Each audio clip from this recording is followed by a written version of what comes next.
Thanks, Frankie. If I could just quickly for Demian, big win for you tonight as well. A tough fight. We knew the kinds of styles that you have, it was going to be tough. How did you feel in there this evening? Yeah, I felt, I won 7 in a row, and I think that was probably the toughest one, because the last fights I was being controlling all the time, even the fights that I didn't submit. But this one was tougher. He really came prepared for my jiu-jitsu, and he was defending well the submissions, but I was able to get my positions, and I was trying to submit him all the time. It might have been unfair because the card was just so crazy tonight, but you were getting booed a little bit, while you were working your game. Was it frustrating at all, knowing that you're trying to get your case for the title shot, hearing that maybe the crowd wasn't thrilled with the performance at all times? No, I think the crowd was pretty nice, and of course the crowd, they want the submissions and the action, and I try and my last couple of fights I was able to do, but not in this one. But I don't care, I think he is a great fighter, he is pretty tough, and he came, like I said, he came prepared. He really studied my game. He was defending well, and he's a real deal. All right, so just lastly for you, it looks like you've got Tyron next. Can you tell us, kind of what kind of condition you're in? How quickly you would want to fight? I know they're probably looking at a date. Tyron's resting right now. So how are you feeling, and how soon do you want to fight? He was resting. Now I want to rest a little bit. I have a lot of things ahead. I have to go to Vegas next weekend for the retreat with the UFC. Then I have my affiliates in the United States. They all gonna fly to LA. I'm gonna give like 5 days of course for them that I give every year for all my affiliates in the United States, the Jiu-Jitsu academies. And then after that, I have a seminar in Brazil, in Florianopolis. Then after that, I'm gonna have something with my family. Then I have another seminar. So I need a little time to recover my mind. I don't know. It just happens, and let me think a little bit. And a question for Demian. Congratulations, of course, on the win. Thank you. Rarely do you get to, get a title shot without these kind of questions coming at you. But just right out of the gate, how do you feel you match up with Tyron Woodley? I was watching his fight in New York against Wonderboy, and I was thinking which one I would match up better. But I didn't come to any conclusion. I saw some things in Tyron's game that I can capitalize on, that I'm not gonna say right now. And in that time in Wonderboy too, but I really I know the gaps that he has, but he's pretty dangerous. His hand is really heavy. He's short, so it's probably hard to take down. A good wrestler, so it's a very, very hard matchup for me. But once I get there, it's 50-50, and I know that. I've been in this division. I fought in this division 12 fights, and I won 10 fights. Almost all of those fights against top 15 or top 10 competitors. So I know my level, and I know I can win against anyone in this division.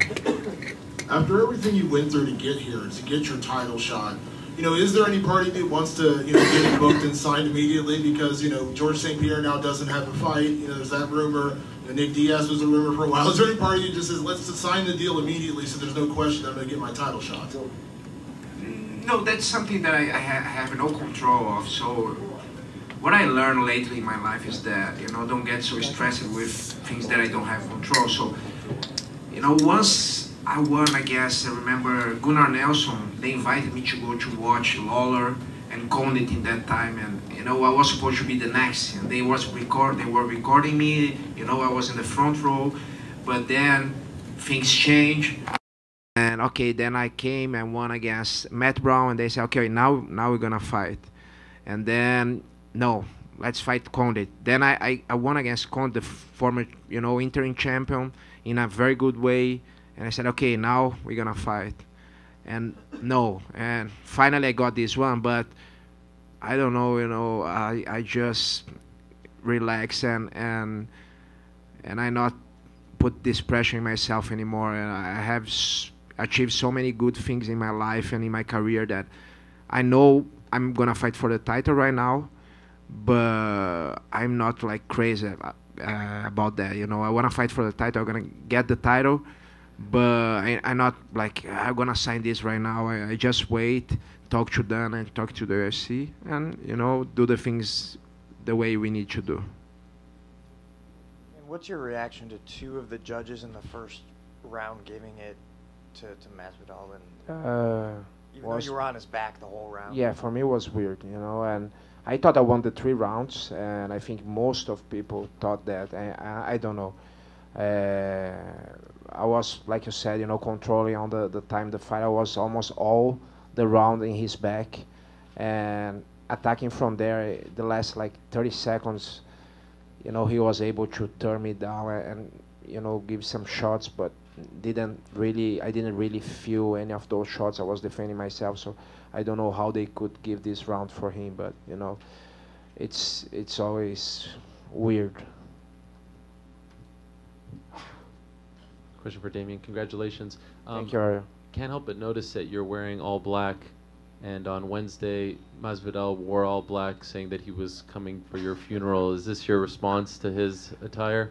You know, I don't play this kind of game. You I know, know, I you know, like Tyron said, I was stupid to take that fight, and he said, he will say always the same if he win, that he was a great fighter and he wanna fight me, and he was nice and he doesn't know how to sell fights, but I don't care. That's my personality. I'm not gonna change that. You know, I'm not gonna sell myself just because I wanna be a champion, or just because I wanna make more money. You know, I don't sell myself. I am what I am, and you know, I'm a role model for a lot of people and for my kids.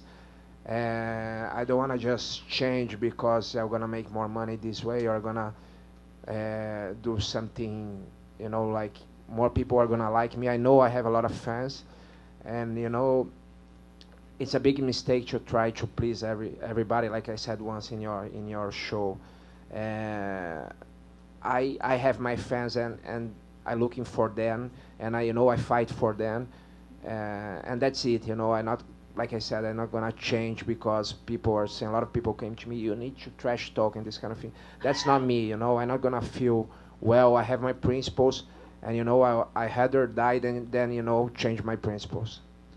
And not to be a Debbie Downer, but not too long ago, Frankie Edgar was told that he was going to get a title shot after beating Chad Mendes. So what makes you believe that you are actually going to get this title shot? It's better believe, but you know, what can I do? I must believe. Like I said, I came for 7 in a row, and who did that in this division? Just Wonderboy. And 10 of 12 in this division. I think was the toughest, you know, was the toughest way to path, the toughest path to any welterweight to get a title shot was my path. And I'm pretty confident that what Dana said is gonna happen.